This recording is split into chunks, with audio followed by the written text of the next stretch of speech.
John here from bootcamp.com. Welcome to another video. In today's lesson, we're going to be taking a look at the spinocerebellar pathways, specifically the ventral and dorsal spinocerebellar pathways. We're also going to be taking a look at the cuneocerebellar pathway, which has a very similar function to these two other pathways. So if you want, you can pause and take a look at the outline, but let's just jump into it. So before we get into the details on how each pathway is structured, let's take a look at their functions and the levels or the dermatomes for where they're carrying sensory information from. So what does the spinocerebellar pathway do? Well, it carries unconscious proprioceptive information. So what type of information is this? This is basically how your brain knows where your limbs are in space with respect to your body. If I stick my hand behind my back, for example, while I'm sitting here, my brain knows that my feet are below me and planted on the ground and my arms are to the side. I don't really need to think about that type of information. And this information is coming from those stretch receptors, which are found deep in the muscles surrounding those muscle spindles. So that all that information is coming back and telling the brain what is going on with the muscles of those limbs without you having to think about it. So as you should be aware, the body is organized into different dermatomes. And you can see we have this diagram here showing the organization of the dermatomes. And the three pathways that we're going to be covering each carry a specific section of those dermatomes through that spinal tract. So the first pathway that we're going to talk about here is the cuneocerebellar tract. And we're going to talk about this one first because it carries information from the cervical area. And this is carrying unconscious proprioceptive information from the upper limbs, head, and neck, specifically from dermatomes C1 to C7. So if we look at our diagram here, that's going to be a lot of these dermatomes right here, C1 to C7. Now the dorsal spinocerebellar tract, this is carrying proprioceptive information from C8 to L3, specifically from the trunks and the lower limb. And if we take a look at the diagram, you can see it's a little bit here on the hand, that's C8, but the majority is coming from the trunk as well as the anterior aspect or the anterior upper aspect of the lower limb. Finally, we have our ventral spinocerebellar tract, and this is carrying unconscious proprioceptive information from L4 to CO1. And this is going to be specifically on the anterior lower limb as well as the posterior lower limb. So you can see on the anterior aspect of the lower limb as well as on the posterior lower limb itself. So you can see these different tracts are carrying information from different dermatome levels found throughout the body. And we can identify our dorsal and ventral spinocerebellar tracts right here. This is going to be our ventral spinocerebellar, and this will be our dorsal spinocerebellar. And you'll see that our cuneocerebellar tract is actually carrying information up the fasciculus cuneatus in that dorsal column medial lemniscal system, but it's not necessarily part of it. Now, these pathways, unlike the spinothalamic and dorsal column medial lemniscal pathway, these only have two neurons. Now, starting off with our dorsal cerebellar pathway, it's going to start off similar to those other pathways in the sense that the cell body for the first neuron is going to be located in the dorsal root ganglion. From there, the axon is going to synapse on the second neuron in an area what is known as Clarke's column, and this is a portion of the dorsal horn of the gray matter of the spinal cord.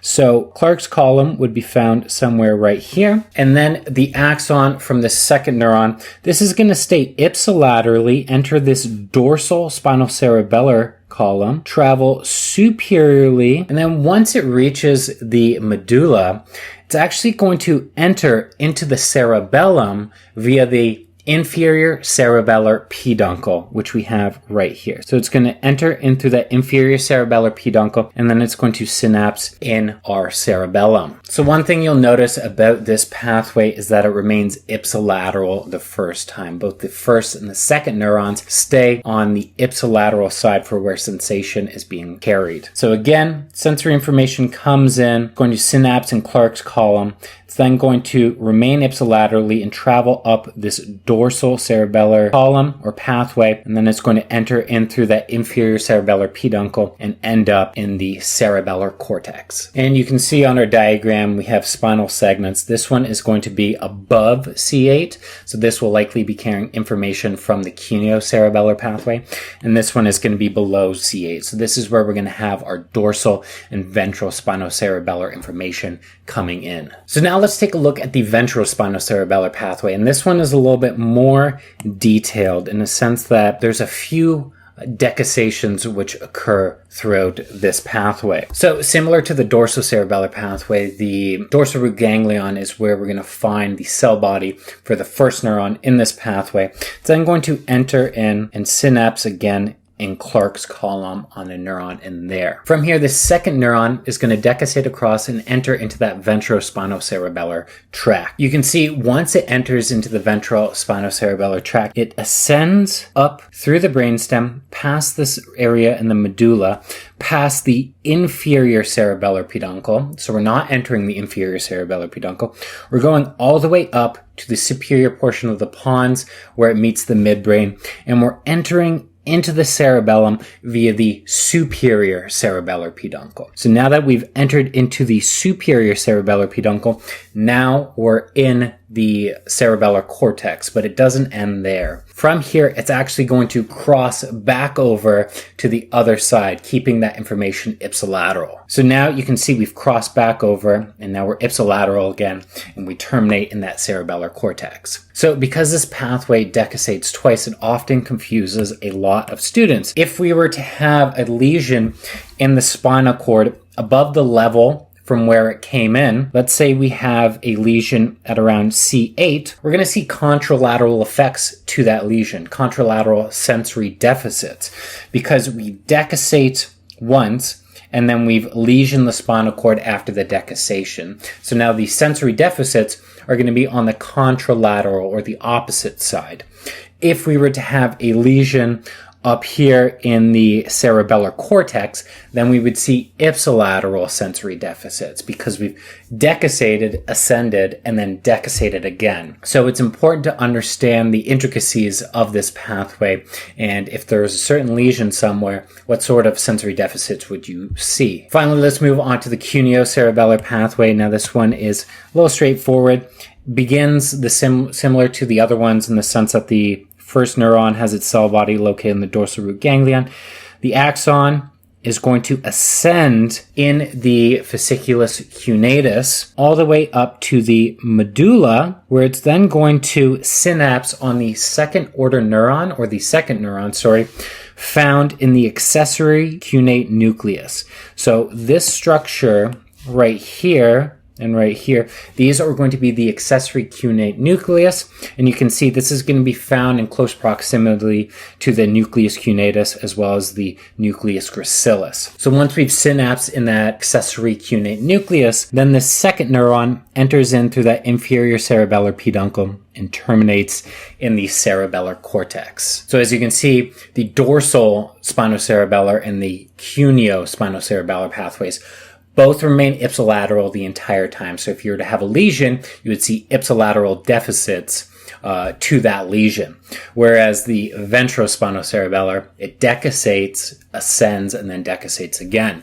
So likely you would see contralateral deficits if you were to lesion anywhere along that track after the first decussation and before the second decussation. So now that we've gone over all these pathways, I've summarized them here just so you can get a sense of how they're organized in the different types of information that is traveling through them. So the dorsal spinocerebellar, remember that's this one in green.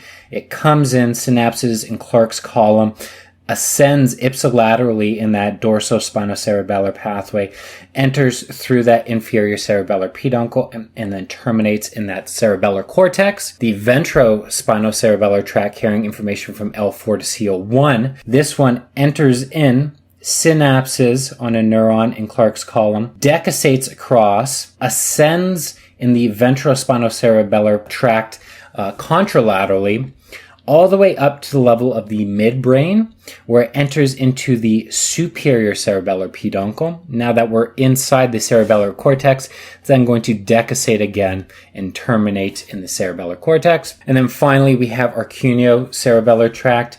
This one comes in, ascends in that fasciculus cuneatus, synapses in the accessory cuneate nucleus, and then enters into the inferior cerebellar peduncle and terminates in that cerebellar cortex. So again, when you're going through these pathways, walk through them in your mind to understand which ones are staying ipsilaterally and which ones are staying contralaterally, and what sort of deficits, either ipsilateral or contralateral, would you see if you had a lesion along the pathway. But anyways, that's it for today's lesson. I hope you all enjoyed that one. We walked through the dorsal and ventral spinocerebellar pathways, as well as covering the cuneocerebellar pathway. If you have any questions, always feel free to reach out to us, and I will see you in the next one.